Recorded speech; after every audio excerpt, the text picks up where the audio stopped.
She was 19 years old and she was innocent. Her name was Olivia Chen, and she was about to lose everything because of the people who were supposed to love her most. It started with a phone call. Olivia was at university. She was in her second year studying criminal justice because she wanted to help people who had been wronged by the system. She was in her dorm room studying for a constitutional law exam when campus security came to her door. They told her that there were police officers downstairs asking for her. Olivia thought there must be some mistake. She thought maybe there was an accident or something happened to her family. She went downstairs. The police officers were waiting with handcuffs. "Olivia Chen?" one officer asked. "Yes," Olivia said, confused and terrified. "You're under arrest for embezzlement and wire fraud," the officer said. And Olivia's world collapsed.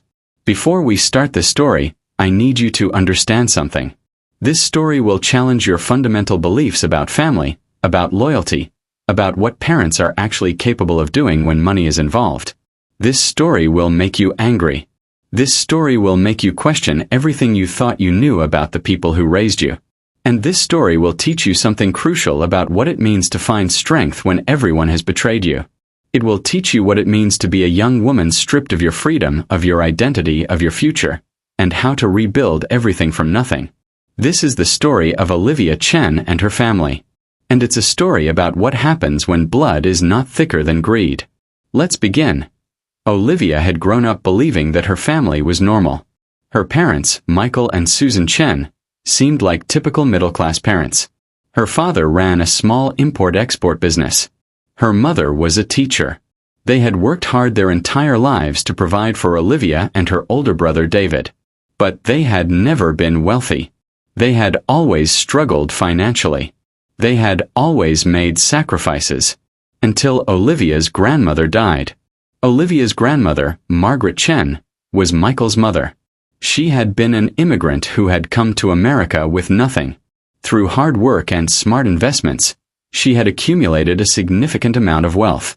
When she died at age 87, she left her entire estate, valued at approximately $2.5 million, to her granddaughter Olivia. She didn't leave it to Michael. She didn't leave it to Susan. She didn't even leave it to David, who was older. She left it to Olivia. The reason was written in her will. "To my granddaughter Olivia, I leave my entire estate. I have watched you grow into a young woman of integrity and compassion. I have watched you care about justice and helping people. I believe that you will use this wealth to make the world a better place. I believe that you will honor my legacy by being the kind of woman who remembers where she came from and uses her privilege to help those who don't have it." When the will was read, Olivia's parents' reaction was immediate and devastating. Olivia watched her mother's face crumple. She watched her father's jaw clench. She saw the moment their disappointment transformed into something darker. Something that looked like rage. "There must be a mistake," her mother said to the lawyer. "Margaret promised us that." "There's no mistake," the lawyer said quietly. Margaret was very clear about her intentions. After the reading, Olivia's parents didn't speak to her for 3 days. When they finally did, their tone had changed. It was colder. It was calculating. Olivia was 19 years old. She had just turned 19 2 months earlier. She was still figuring out who she was. She was still learning how to be an adult. She was not prepared for the conversation her parents were about to have with her. They called her into the living room. Her older brother David was not there. He was at work. It was just Olivia and her parents. "We need to talk about your inheritance," her father said. His voice was controlled, but Olivia could hear anger underneath. "Okay," Olivia said cautiously. She was already uncomfortable. She had known her parents were disappointed about the inheritance, but she had hoped they would come around. "Your grandmother left you $2.5 million, her mother said. "Money that should have gone to the family. Money that your father spent years helping your grandmother invest and manage. Your mother gave up her career to help support the family," her father added. "She sacrificed everything. And your grandmother left nothing to us." Olivia felt guilty. She hadn't asked for the money. She hadn't done anything to deserve it more than her parents. She left it to me because she believed in me, Olivia said quietly. She wrote that she wanted me to use it to help people. To help people, her mother repeated, with a bitter laugh. Olivia, you're 19 years old. You don't know anything about helping people. You don't know anything about managing money. You're going to waste it. I'm not going to waste it, Olivia said. I'm going to be careful. I'm going to think about what grandmother wanted. What grandmother wanted doesn't matter anymore, her father said coldly. Your grandmother is dead. What matters is what the family needs. What matters is that you help us after everything we've sacrificed for you. I will help you, Olivia said. But I want to honor grandmother's wishes. I want to use the money for what she wanted. Her parents looked at each other. And Olivia saw something in that look that frightened her. She saw calculation. She saw a plan forming. We'll talk about this later, her mother said finally. For now, the money is in a trust account until you turn 21. Your grandmother was very specific about that. So you have time to think about what you want to do. But Olivia could see in her parents' eyes that they weren't going to wait. She could see that they were already planning something. Over the next few months, Olivia's relationship with her parents deteriorated rapidly. They started making comments about how selfish she was. They sent her bills for things that had never been her responsibility. Her mother's dental work, her father's car insurance. They told her that she was being ungrateful for everything they had done for her. But Olivia was 19.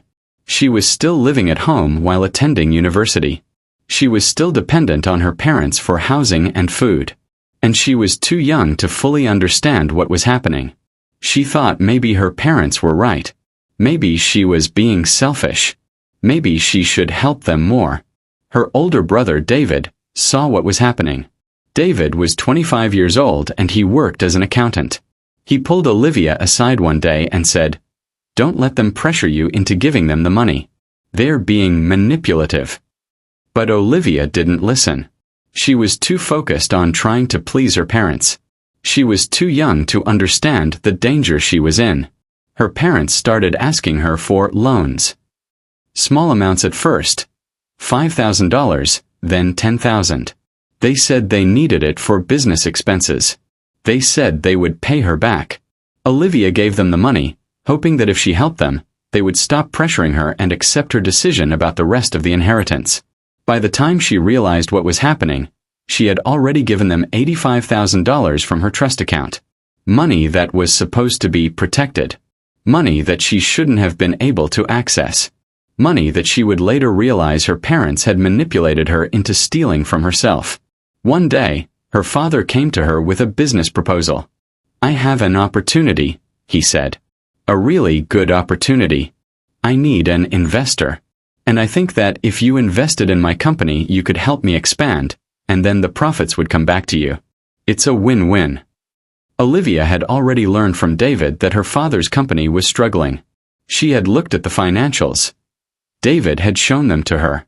The company wasn't well managed. It was losing money.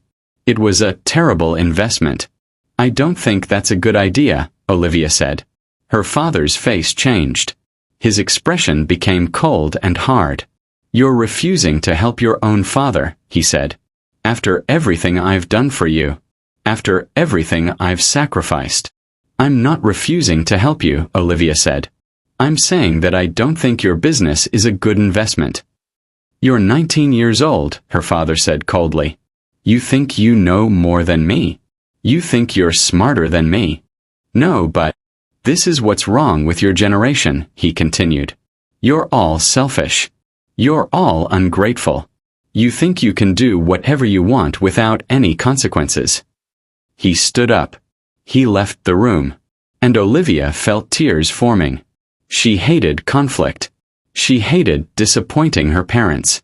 But she also knew, from what David had taught her, that she couldn't let them manipulate her into making bad financial decisions. What Olivia didn't know was that her parents had already made a plan. What Olivia didn't know was that her refusal to invest in her father's company had triggered something in them. What Olivia didn't know was that her parents had decided she was going to pay. 2 weeks later, Olivia's mother called her. "Your father's company is in trouble," Susan said. "We need to talk about how you can help." "I've already said I won't invest in the company," Olivia said. "I know," her mother said. "But we've come up with another solution. We need you to transfer some money from your trust account to your father's business account. Just to keep it afloat temporarily. Just to keep it from going under." "Mom, I can't do that," Olivia said. "That money is in a trust. It's protected." "You can transfer it," her mother said. "You have access. Just do it as a loan.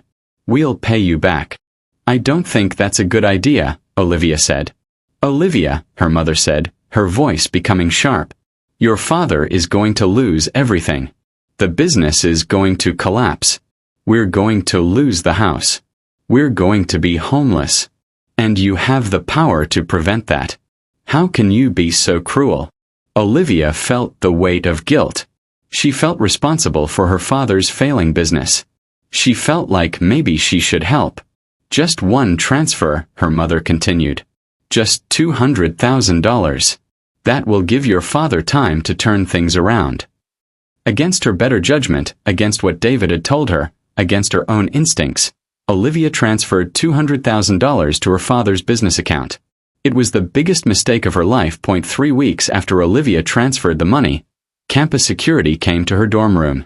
3 weeks after she had tried to help her father, Olivia's world changed forever. She was arrested in front of her dorm mates. She was arrested in front of the girl who sat next to her in constitutional law. She was arrested in front of everyone she knew at university. The charges were embezzlement and wire fraud. According to the charges, Olivia had stolen $285,000 from the law firm where her father was a consultant. According to the charges, Olivia had used her father's credentials to access the firm's accounts. According to the charges, Olivia had transferred the money to an offshore account. Olivia tried to explain that she hadn't done any of that. She tried to explain that someone had used her father's credentials.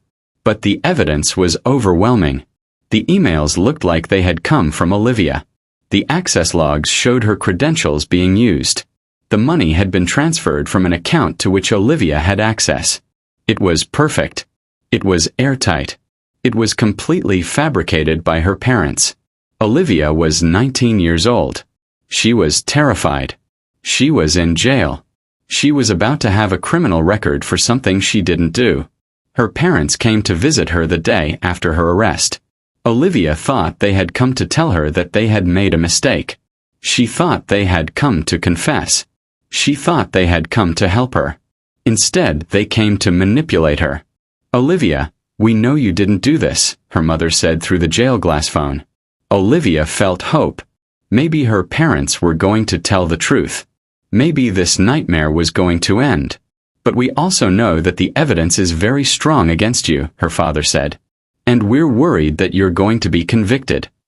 "You have to tell the police the truth," Olivia said desperately. "You have to tell them that I didn't do this. You have to tell them that someone used your credentials." Her parents exchanged a look. "We can't do that," her mother said. "What?" Olivia asked. She felt like she was going to be sick. "We can't tell them the truth," her father said, "because we would have to explain how someone got our credentials.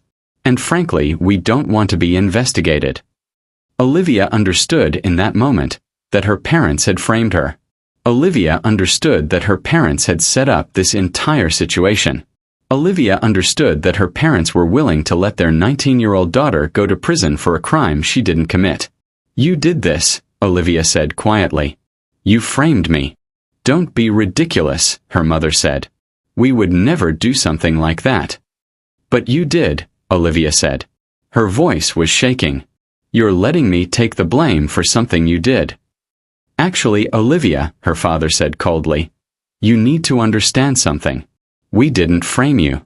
We're giving you an opportunity." "An opportunity for what?" Olivia asked. "An opportunity to help your family," her mother said.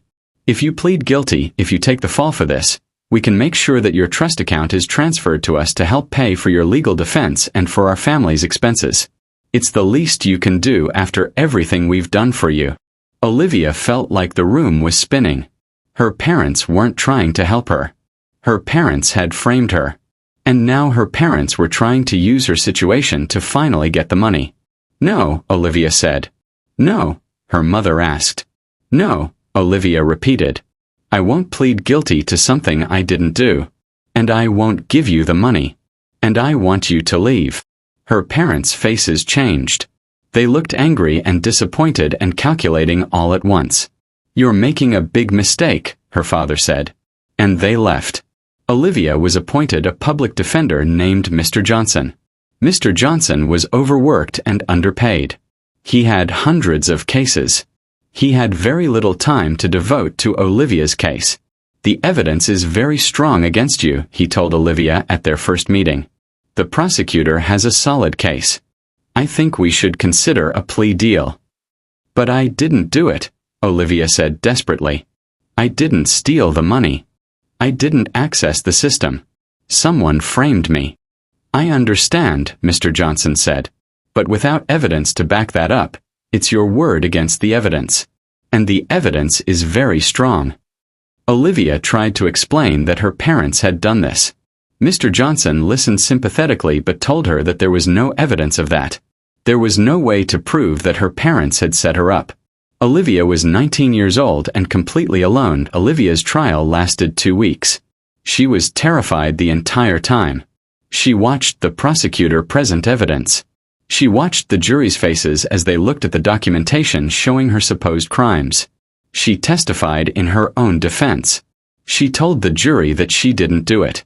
She told them that someone had framed her. She told them that her parents were the ones who committed the crimes. But she had no evidence. She had no way to prove it. She just had her word against overwhelming documentation. The jury wasn't convinced. The jury looked at the evidence and they saw a guilty young woman. They didn't see a 19-year-old girl who had been framed by her own parents. Olivia was convicted. She was sentenced to 5 years in federal prison. As the judge read the sentence, Olivia looked at her parents in the gallery. Her father was staring straight ahead. Her mother was looking at her phone. Her brother David was crying. They weren't looking at her. They weren't showing any emotion. They were already planning how to get the money from her trust account. Olivia was taken away in handcuffs. She was 19 years old. She had done nothing wrong. And she was going to prison. Federal prison is a different experience for a 19-year-old girl than it is for anyone else. Olivia was one of the youngest inmates. She was small and vulnerable. She was terrified. Her first night in prison, she cried herself to sleep. She thought about her parents. She thought about how they had betrayed her. She thought about how unfair life was. But she also thought about her brother David. David had tried to warn her. David had tried to help her. David had seen what their parents were capable of. And David believed her. David came to visit her the day after she arrived in prison. I'm going to help you, David said. I'm going to prove that you're innocent. I'm going to prove that Mom and Dad did this. You can't, Olivia said. There's no evidence. There has to be evidence, David said. There has to be something. And I'm going to find it. Olivia felt a glimmer of hope. But she also felt scared. She felt like maybe David was just being kind. Maybe there was no evidence. Maybe she was just going to spend 5 years in prison for nothing.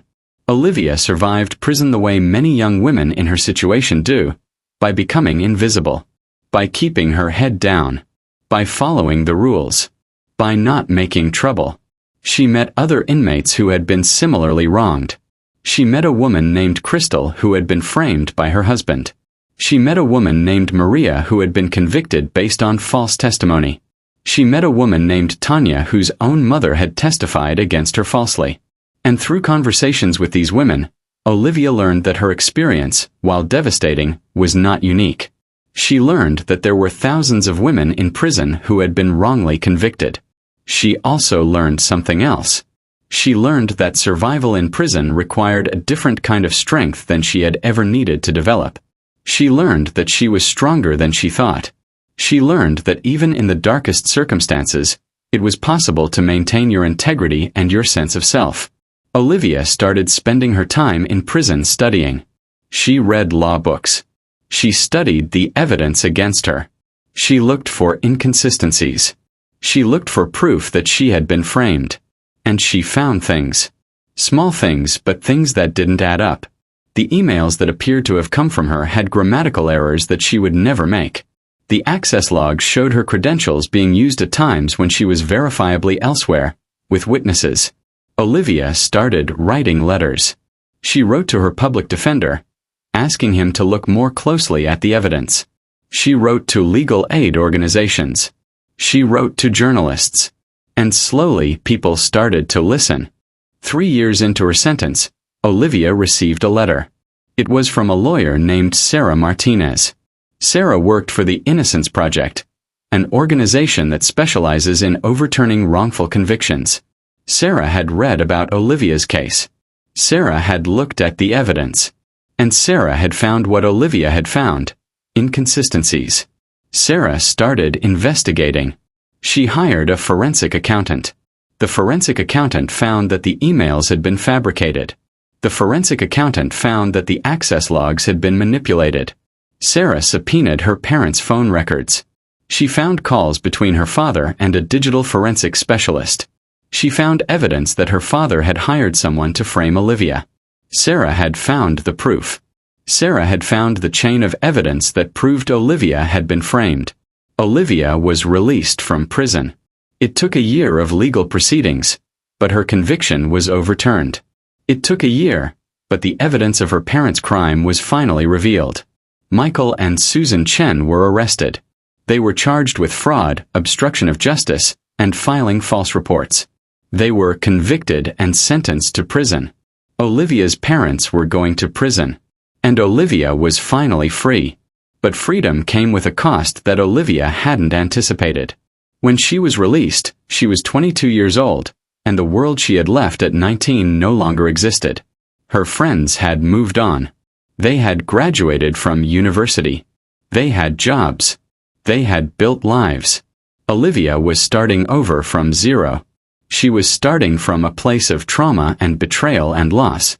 The first weeks after her release were the hardest. Olivia didn't know where to go or what to do. Sarah Martinez had helped her find temporary housing, but Olivia felt lost. She felt like a ghost in a world that had moved on without her. She felt like everyone was looking at her and seeing a convicted felon, not a young woman who had been wrongly imprisoned. She went to her university and met with the dean. She explained her situation. She asked if she could re-enroll. The university was willing to let her back in, but Olivia realized that she couldn't go back to her old life. She couldn't sit in classes with students who were 3 years younger than her and who had been living normal lives while she was in prison. She couldn't pretend that nothing had changed. So instead, she transferred to a different university. She started fresh. She told people the truth about what had happened, but she didn't make it her entire identity. She was a student who had experienced wrongful conviction. But she was also a student who was determined to finish her education. She was also a student who had something to offer that most people her age didn't have: perspective. Her classmates didn't know how to treat her at first. Some were fascinated by her story. Some were uncomfortable around her.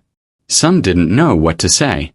But gradually, people began to see her for who she actually was: a young woman who was smart and determined and had experienced something that most people never experience. Olivia studied criminal justice. She studied the flaws in the legal system that had allowed her to be wrongly convicted. She studied how eyewitness testimony can be faulty. She studied how forensic evidence can be manipulated. She studied how innocent people end up in prison. And with each class, with each reading, with each discussion, she became more convinced that this was what she needed to do with her life. She needed to help other people who had been wrongly convicted. She needed to fight against the injustices that had allowed her to be imprisoned for 3 years. During her second year at university, Olivia started volunteering with the Innocence Project. She was still a student, still rebuilding her own life, but she was also helping to investigate cases of wrongful conviction. She was reading trial transcripts. She was looking for inconsistencies. She was beginning to understand the work that Sarah Martinez had done for her. One of the cases she worked on was a man named James. James had been convicted of a robbery that he didn't commit. He had been in prison for 12 years. Olivia spent months reviewing his case. She found evidence that the witness identification had been faulty. She found evidence that the police had coached the witness. She found evidence that exculpatory evidence had been hidden from the defense. Olivia helped Sarah Martinez present this evidence to the court. And James was exonerated. When James was released from prison, he hugged Olivia and he cried. He told her that she had given him his life back. He told her that he couldn't have done it without her. And Olivia realized something in that moment. She realized that this was what she was meant to do. She realized that her suffering hadn't been meaningless. She realized that everything she had gone through had prepared her to help other people who were suffering in the same way. When Olivia graduated from university with her bachelor's degree in criminal justice, she gave a speech at her graduation ceremony. She talked about wrongful conviction. She talked about the flaws in the legal system. She talked about her own experience. And she ended her speech by saying something that made the entire audience cry. I spent 3 years in prison for a crime I didn't commit. And during those 3 years, I thought that my life was over. I thought that my future had been destroyed. I thought that I would never recover from what had happened to me. But I was wrong. I was wrong because I discovered that I was stronger than my circumstances. I discovered that my suffering could be transformed into purpose. I discovered that I had the power to help other people. And to anyone who is listening and who has experienced wrongful conviction, I want to say, your life is not over. Your future is not destroyed. And you have the power to rebuild. You have the power to transform your suffering into something beautiful. The crowd gave her a standing ovation. And Olivia stood there, her mother, who had flown in from out of state, her biological mother's younger sister who had taken her in after her release, watching her with tears streaming down her face. Olivia went to law school. She studied criminal justice. She studied wrongful conviction. She studied how to challenge convictions. She studied how to present evidence that proves innocence. And she graduated with her law degree at 25 years old. She immediately joined the Innocence Project as a full-time lawyer. She began working on cases. She began helping innocent people prove their innocence. She began fighting against the system that had wrongly imprisoned her. By the time Olivia was 28 years old, she had helped overturn 10 wrongful convictions. She had helped free 10 innocent people. She had given them their lives back. But more importantly, she had proven to herself that she could transform her suffering into something meaningful. One of those people was Crystal, the woman she had met in prison who had been framed by her husband. Crystal was now out of prison, living with her daughter, starting a new life. Crystal had started a job training program for formerly incarcerated women. She was using her experience to help other women rebuild their lives. Another was Maria, the woman who had been convicted based on false testimony. Maria was now a counselor, helping other formerly incarcerated women process their trauma and rebuild their lives. Maria had become an advocate for criminal justice reform. And another was Tanya, the woman whose own mother had testified against her falsely. Tanya had been exonerated, and she had reconciled with her mother. They had both sought therapy. They had both tried to understand what had driven them to destroy each other. And while their relationship would never be what it was before, they had found a way to move forward with honesty and respect. Olivia has found her purpose. She has transformed her suffering into something meaningful. She has used her experience to help thousands of other people who are suffering in similar ways. And she has done it without her family. She has done it without the inheritance. She has done it with nothing but her own determination and the support of people who believed in justice. But the impact of her work extends far beyond the individual cases she has helped. Olivia has become a voice for criminal justice reform. She has testified before state legislatures about the need for better eyewitness identification procedures. She has written op-eds in major newspapers about the dangers of faulty forensic evidence. She has spoken at law schools about the importance of thorough investigation and the responsibility of lawyers to seek the truth. Her story has inspired other young people to pursue careers in criminal justice. Her story has inspired other wrongly convicted individuals to fight for their freedom. Her story has inspired change in the legal system. Universities now teach case studies about Olivia's wrongful conviction and her exoneration. Law schools discuss how her case reveals systematic failures in the justice system. Criminal justice reform advocates use her story to demonstrate the need for change. But perhaps most importantly, Olivia has shown that it's possible to rebuild after the worst kind of betrayal. She has shown that a young woman who was framed by her own parents, who spent 3 years in prison for a crime she didn't commit, who lost her education and her youth and her sense of trust in the world, that such a young woman can still build a beautiful and meaningful life. Olivia is now 28 years old. She is happily married to a man she met while working at the Innocence Project. He is also a lawyer specializing in criminal justice reform. They have one child together, and they are working together to make the world a more just place. Olivia visits her parents in prison once a year. She doesn't do this to forgive them. She does it to remind herself of where she came from. She does it to make sure that she never becomes the kind of person who would betray someone in the way that they betrayed her. Her brother David is also involved in criminal justice reform work. David is a licensed accountant specializing in cases involving financial fraud. David helps investigators track the financial trails that reveal crime. David has helped expose multiple fraud cases.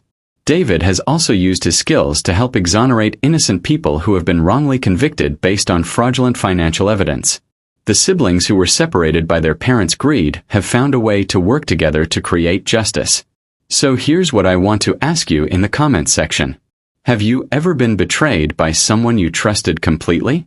Have you ever had someone you loved hurt you in a way that you never thought was possible? Have you ever been accused of something you didn't do? Have you ever felt like the system was against you? Have you ever felt helpless in the face of injustice? Have you ever discovered that the people who were supposed to protect you were actually trying to hurt you?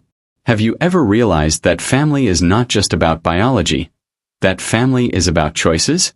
If you're a young person listening to this, I want to ask you, have you ever felt pressure from your family to do something you didn't feel comfortable doing? Have you ever felt like your parents were manipulating you? Have you ever felt like your parents put their needs before yours? Rate this story from 0 to 10. Tell me if it resonated with you. Tell me if you've experienced betrayal by family.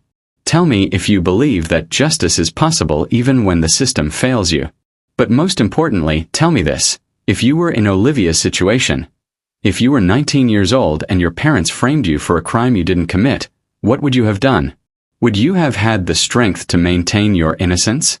Would you have been able to rebuild your life? Because this story is not just about Olivia. This story is about all of us. Because all of us have people in our lives who we trust. All of us have the potential to be betrayed. All of us have the potential to betray others. And all of us, especially young people, need to understand that family is not a free pass to hurt each other. Family is a choice to love and support each other. And if family is hurting you, it's okay to protect yourself. It's okay to stand up for yourself. It's okay to say no. Subscribe to this channel. Turn on notifications. Because there are so many stories like this one. Stories about wrongful conviction. Stories about family betrayal. Stories about young women finding their strength in impossible circumstances. Stories about justice and redemption. And if you've been wrongly convicted, if you know someone who's been wrongly convicted, reach out. There are people who can help. There are organizations like the Innocence Project. There are lawyers who believe in justice. There are people who will fight for you. Your life is not over. Your future is not destroyed. You have the power to rebuild. You have the power to transform your suffering into purpose. I'll see you next time.